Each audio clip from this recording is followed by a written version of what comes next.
পুরুষ মানুষের জীবন যে কতটা কষ্টের সেটা পুরুষ মানুষ ছাড়া নারীরা বুঝতে পারবে না। ছিলাম নিজেদের ধান কাটতে, কি কি করলাম সারাদিন তাই আপনাদেরকে আজকে আমি দেখাবো। আসসালামু আলাইকুম গাইস, কেমন আছেন আপনারা? আজকে গিয়েছিলাম আমাদের ধান কাটতে।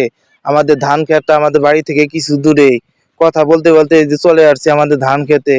গিয়ে দেখি যে চড়া পড়ায় শেষ। এই যে এটা আমার ধান ক্ষেত, গতকাল কিছুটা কেটে গিয়েছিলাম, আজকে বাকি রয়েছে কিছুটা। আর এগুলো জোড়া ছেয়ে গেছিলাম ধান কাটার পর, তাই খালি দুপুরের মধ্যে ধান কাটা কেটে শেষ করবো আর কি। বিসমিল্লাহ বলে আমিও ধান কাটা শুরু করে দিলাম।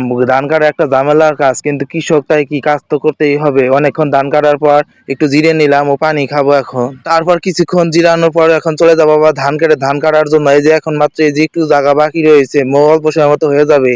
তারপরে চলে গেলাম খাওয়ার জন্য। আবার খাওয়া দাওয়া শেষ করে আবার কিছুক্ষণ পরে চলে যাব ধান কেটে ধান কাটার জন্য, কারণ ধান কাটাটা একটু তাড়াতাড়ি শেষ করতে হবে, বৃষ্টির দিন তো তার জন্য।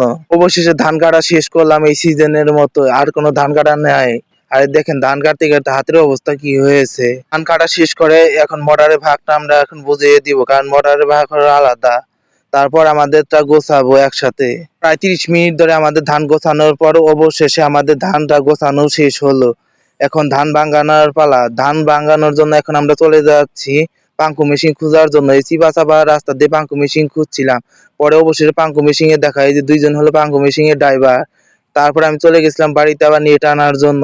আইসা দেখি যে পাঙ্কু মেশিন এর ড্রাইভার সবাই আস্তে আস্তে ধান ভাঙাবার জন্য এই যে এখন যাচ্ছে আমাদের ক্ষেতের দিকে ধান ভাঙার জন্য। এই যে অবশেষে আমাদের ধান ভাঙান শুরু হয়ে গেল আর কি। প্রায় 1 ঘন্টা ধরে চলে এই কর্মযজ্ঞ, অবশেষে এটা শেষ হলো। এখন বাড়িতে নেওয়ার পালা। এই যে মাথায় বস্তা এনে করে এখন নিয়ে যাচ্ছি ভ্যানেতে তোলার জন্য। তো সব ভ্যানের মধ্যে উঠায় এখন চলে যাবো বাসার দিকে। কৃষি কাজ যে কত কষ্ট না করলে বোঝা যায় না, কি কষ্ট মেয়েরা বুঝতে চায় না। ভিডিওটি কেমন লাগলো কমেন্টে সবাই জানিয়ে যাবেন।